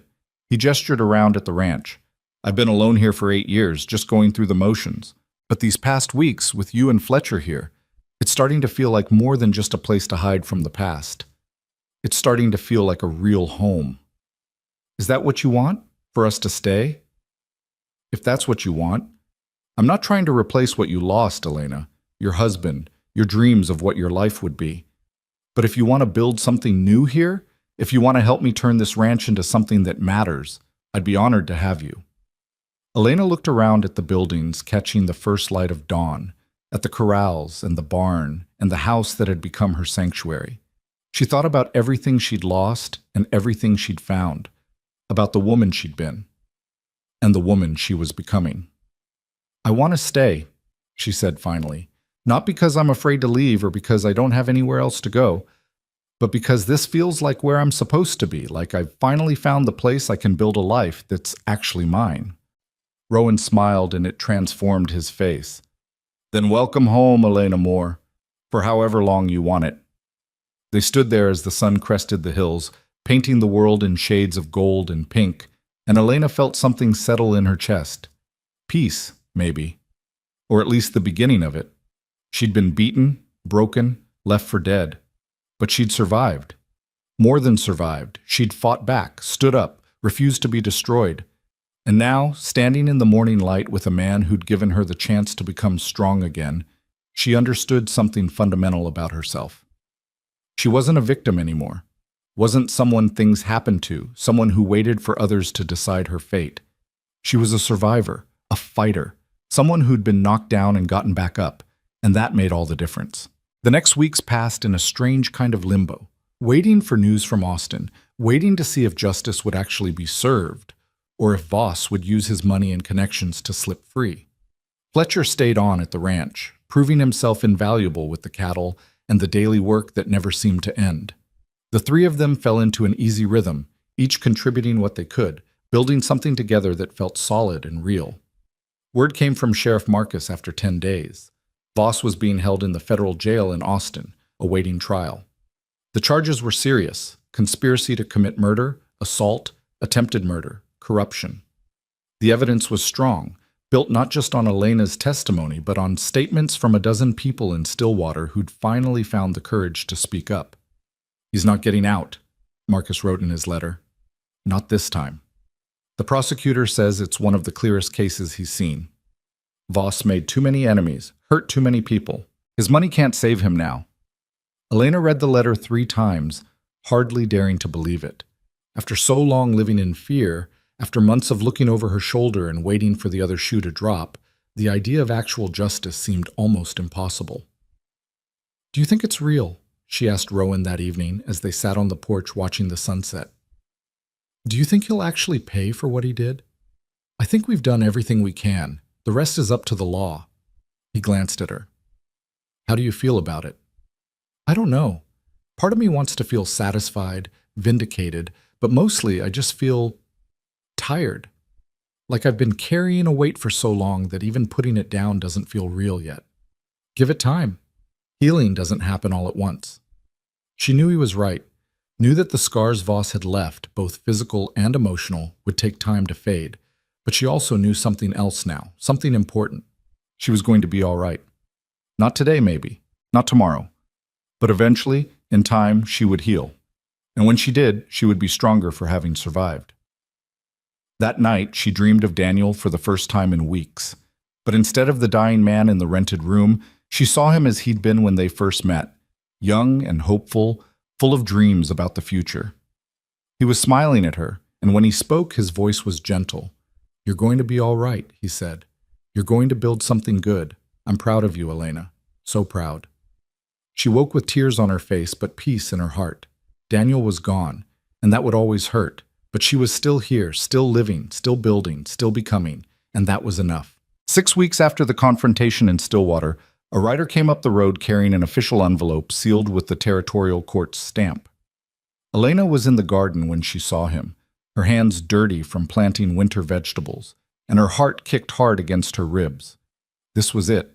Whatever justice looked like, it was in that envelope. Rowan emerged from the barn as the courier dismounted, and Fletcher came down from the north pasture where he'd been mending fence. The 3 of them stood together as Rowan broke the seal and read the letter, his face unreadable. "Well?" Elena finally asked when she couldn't stand the silence anymore. Rowan looked up, and there was something fierce and satisfied in his eyes. "Guilty. On all counts. 20 years in the territorial prison, no possibility of early release. His assets have been seized to pay restitution to his victims." He handed her the letter. "It's over, Elena. He's done." She took the paper with shaking hands and read the words herself, needing to see them to believe them. 20 years. Clayton Voss would be an old man when he got out, broken and powerless. The thought should have filled her with vindication, with triumph. Instead, she just felt empty. Relieved, yes, but also hollowed out, like she'd been holding herself together for so long that she didn't quite know what to do now that she could finally let go. "You all right?" Rowan asked quietly. "I think so. I spent so long afraid of him, hating him, that I don't know who I am without that fear." She looked at the letter again. "Does that make sense?" "Perfect sense. You've been in survival mode since the day I found you. Now you actually get to live instead of just survive. That's going to take some getting used to. Fletcher cleared his throat. I should give you two some privacy. I'll go check those fence posts again. He left quickly, and Elena was grateful for his tact. She looked at Rowan, really looked at him, and saw the same relief in his eyes that she felt. This had been his fight too, his chance at redemption for the people he couldn't save before. Thank you, she said, for everything. For seeing me when no one else would. For fighting for me when I couldn't fight for myself. For giving me a place to become strong again. You were always strong, Elena. You just needed time to remember it. They stood there in the afternoon sun, the letter between them like a bridge between who they'd been and who they were becoming. And Elena realized something that had been growing in her heart for weeks, but that she'd been too afraid to acknowledge. She didn't want to leave, didn't want to go back to Stillwater or move on to some other town or try to rebuild the life she'd planned with Daniel. She wanted to stay here, on this ranch, with this man who'd shown her what it meant to be truly seen and valued.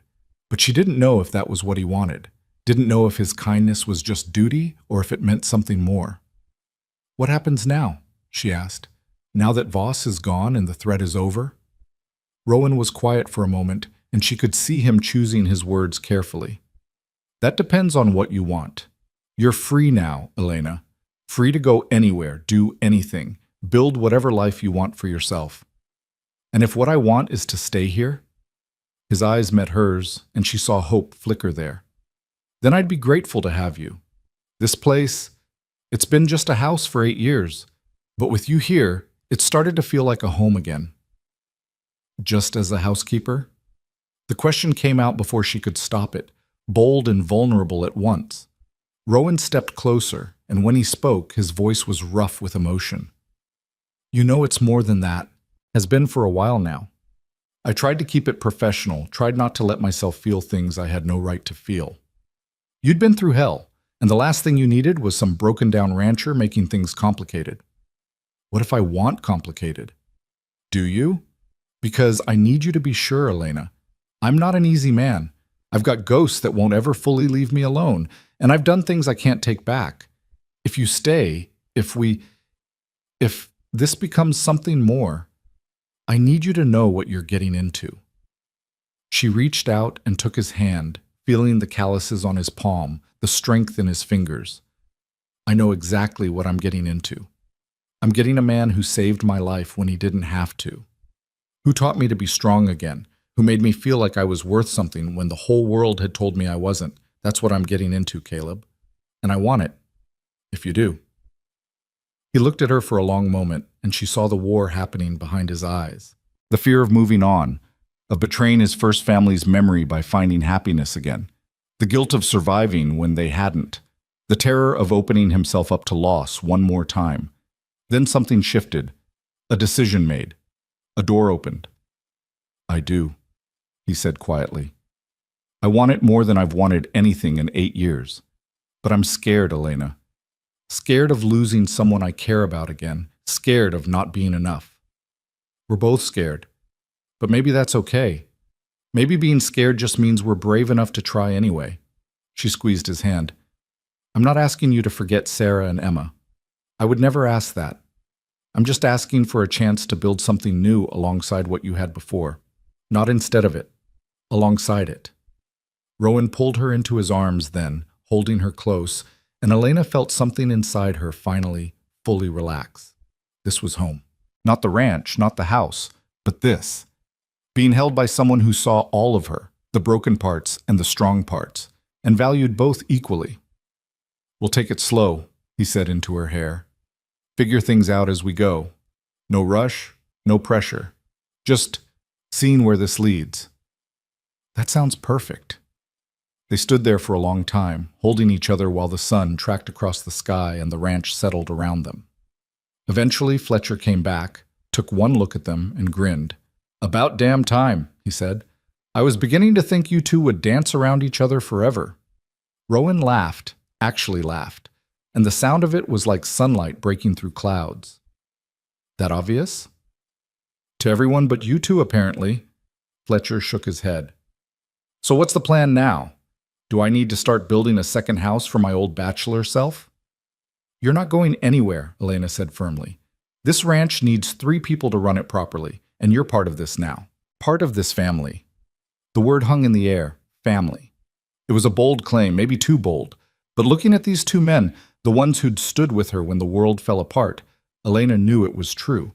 They were her family now, cobbled together from loss and survival and the determination to build something better.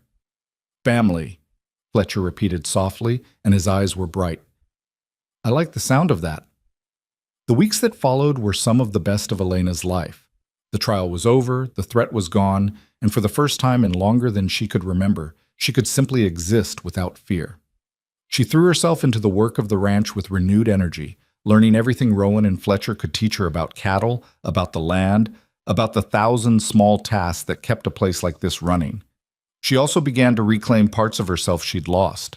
She started riding out alone sometimes, just to feel the freedom of it. She planted a proper garden, thinking ahead to spring and summer harvests. She even started writing again, something she'd loved before Daniel died, but had abandoned in the grinding struggle for survival. And slowly, carefully, she and Rowan built something between them. It wasn't rushed or dramatic. There were no grand declarations or sweeping gestures. Instead, it was built in quiet moments, hands touching as they passed tools, conversations that stretched late into the night, the comfortable silence of 2 people who didn't need words to understand each other. One evening, about 3 months after the trial, they were sitting on the porch watching the stars come out when Rowan reached over and took her hand. I've been thinking, he said, about the future, about what I want this place to become. And what do you want? I want it to be more than just a ranch. I want it to be a place where people who've been broken down can come and heal, where someone running from a bad situation can find safety and work and a chance to start over. He looked at her. The way you did? Elena felt her throat tighten. That's a beautiful idea. I can't do it alone. Would take both of us, all 3 of us really, to make it work. But I think it matters. I think maybe that's what this place was always supposed to be, and I was just too caught up in my own grief to see it. Then let's do it. Let's build that. She squeezed his hand. We could start small. Maybe take on 1 or 2 people at first. People Fletcher hears about in town or that the sheriff knows about. Give them honest work, fair wages, a place to get back on their feet. You're sure? It won't be easy. Some of them will have hard stories, might bring their own trouble. I'm sure, because someone did it for me, and it saved my life. Now I want to do the same for someone else. But they started the next month with a young woman named Sarah, a coincidence that wasn't lost on either of them, who'd fled an abusive husband in New Mexico. She was quiet and skittish at first, jumping at loud noises, keeping to herself. But gradually, with patience and space and the steady routine of ranch work, she began to heal. Then came Marcus, a former slave who'd been freed, but had nowhere to go and no skills except the brutal work he'd been forced to do. Rowan taught him to work with horses, and Elena watched the man transform from someone who saw himself as property into someone who understood his own worth. After them came others. A boy whose parents had died in a cholera outbreak, a woman whose town had been destroyed by raiders, a man who'd lost everything in a fire and was rebuilding from nothing. Each of them brought their own pain, their own stories, and each of them found, on this rough patch of Texas ground, a place to heal and grow and become themselves again. The ranch transformed. Where there had been silence and solitude, now there was life. The sound of voices at meals, laughter from the bunkhouse Fletcher had helped build, the sense of community that came from people working together toward something bigger than themselves. Elena bloomed in this environment. She discovered she had a gift for seeing what people needed, for knowing when to push and when to give space. She became the heart of their small community, the one people came to with problems or fears, or just the need for a kind word. And through it all, she and Rowan grew closer. Their relationship deepened naturally, inevitably, until one spring morning she woke up and realized she couldn't imagine her life without him in it. They married in the fall, a year and a half after he'd pulled her from the dirt in Stillwater. It was a simple ceremony in the yard, with Fletcher standing as witness and all the people they'd helped gathered around. Sheriff Marcus came from Stillwater to officiate, And even some of the townspeople who'd turned their backs on Elena before made the journey to celebrate with her now. I wasn't sure I'd ever feel this again, Rowan told her as they stood together under the cottonwood tree he'd planted for Sarah and Emma years before. Didn't think I deserved to, but you showed me that life doesn't end just because it changes, that loving someone new doesn't mean forgetting someone old. Thank you for that, for giving me permission to live again. Thank you for showing me I was worth saving, Elena replied, for seeing me when I couldn't see myself, for teaching me that strength isn't about never falling down. It's about getting back up. They kissed as husband and wife, and the small crowd cheered, and Elena felt something she'd thought she'd lost forever in that street in Stillwater. Joy. Pure, uncomplicated joy. The years that followed were good ones. The ranch prospered, growing from a small operation to a respected community fixture. People came from all over the territory, drawn by stories of the place where broken people were made whole again. Some stayed, becoming permanent fixtures in their growing family. Others healed and moved on, carrying with them the knowledge that they were worth fighting for. Elena never forgot where she'd come from, never forgot the woman who'd lain in the dirt waiting to die, or the town that had looked away. But she didn't let those memories define her.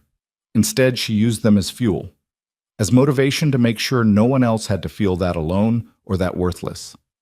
She and Rowan had 3 children over the next several years, 2 daughters and a son. They raised them to be strong and kind, to stand up for people who couldn't stand up for themselves, to understand that privilege carried responsibility. And sometimes, on quiet evenings when the work was done and the children were asleep, Elena and Rowan would sit on the porch and remember how they'd started, how a moment of violence had led to a moment of courage, and how that courage had built something neither of them could have imagined alone. "Do you ever regret it?" Elena asked one such evening, her head resting on his shoulder. "Stopping that day in Stillwater? Taking on someone else's trouble when you had enough of your own?" "Never," Rowan said without hesitation. "That was the day my life started again. The day I stopped just surviving and started actually living. How could I regret that?" "I love you, Caleb," Rowan. "More than I ever thought I could love anyone again." "I love you too, Elena. More than words can say." They sat in comfortable silence, watching the stars wheel overhead, and Elena thought about all the people they'd helped over the years, all the lives they'd touched, all the second chances they'd given. She thought about Clayton Voss, growing old in a prison cell, and felt nothing but pity. He'd had everything, money, power, influence, and he'd wasted it on cruelty and control. While she, who'd been left with nothing, had built something that actually mattered. She thought about Daniel, her first husband, and sent him a silent thanks. He'd brought her west, given her the chance to become who she was meant to be, even if he hadn't lived to see it. She hoped he'd be proud of what she'd built. But mostly, she thought about the future, about the children sleeping inside, about the people who would come to them seeking help, about all the good they could still do with whatever time they had left. "What are you thinking about?" Rowan asked, feeling her smile against his shoulder. "I'm thinking that I should have died in that street, that by all rights I should be bones in an unmarked grave somewhere, forgotten and unmourned. But I'm not. I'm here, alive, happy, surrounded by people I love. And I'm thinking that every single day since you pulled me from that dirt has been a gift. An undeserved, precious gift. Not undeserved, never undeserved. Maybe not, but still precious." She lifted her head and kissed him, slow and sweet, a kiss that tasted of gratitude and love and the future they'd built together from the ashes of their separate pasts. And somewhere in the hills, a nightbird called, its song carrying across the darkness like a benediction. Elena Moore had been beaten, broken, and left for dead. She'd lost everything, her husband, her home, her hope. The world had told her she was worthless, disposable, someone who didn't matter. But she'd survived. More than survived, she'd thrived.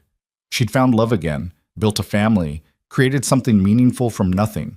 And in doing so, she'd proven something important, something that every person who came to their ranch learned, whether they stayed a week or a lifetime, that no one was worthless, that everyone deserved a second chance, that strength wasn't about never falling down. It was about getting back up, no matter how many times the world knocked you down. That survival wasn't the end of the story. It was just the beginning. Elena Moore had survived. And in surviving, she'd learned how to truly live. The ranch stood solid against the Texas sky, a testament to everything she and Rowan had built. Inside its walls and across its fields, people who'd been broken were learning to be whole again. People who'd lost hope were finding reasons to keep going. And at the center of it all, a woman who'd once lain dying in the street now stood tall and strong, proof that the human spirit could endure anything as long as it had someone willing to see its worth. She'd been saved by a stranger's courage. And now, every day, she paid that gift forward. That was justice. That was healing. That was how you won against the cruelty and indifference of a hard world. Not by becoming hard yourself, but by choosing every single day to be soft where it mattered, to be kind, to see people not as they appeared but as they could be, to stand up when everyone else looked away. Elena Moore had been knocked down, but she'd gotten back up. And in getting up, she'd shown others they could do the same. That was her victory. That was her triumph. That was her story. And it was far from over.